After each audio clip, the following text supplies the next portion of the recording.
लफ्ज़ मोहब्बत का गलत इस्तेमाल। लफ्ज़ मोहब्बत गलत इस्तेमाल होने के बाइस खाली हो गया है। अब इसमें जो दिल करे भर दो। समझ ही नहीं आती मोहब्बत है क्या, कैसे हासिल की जा सकती है। अगर ये ला हासिल का नाम है तो हासिल क्या है।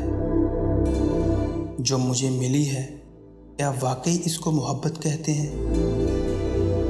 अगर ये खुशी देती है तो मेरी आंखों में आंसू क्यों हैं। अगर इसको पाकर सुकून मिलता है तो ये बेचैनी कैसी है। अगर ये बर्बाद करती है तो हम इसके पीछे क्यों भागते हैं।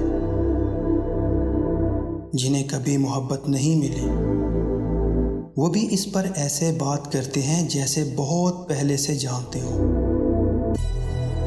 लफ्ज़ मोहब्बत के गलत इस्तेमाल से बेयकीनी और बेएतमादी बढ़ती है। इंसान अनाह के हाथ लग जाता है। मेरी मोहब्बत सच्ची है, उसकी झूठी है जैसे दावे करता है। कुछ लोग आज के दौर में सच्ची मोहब्बत कहाँ मिलती है, मोहब्बत मर गई है जैसी बातें ऐसे करते हैं जैसे जनाब ने मोहब्बत का जनाजा खुद पढ़ाया हो।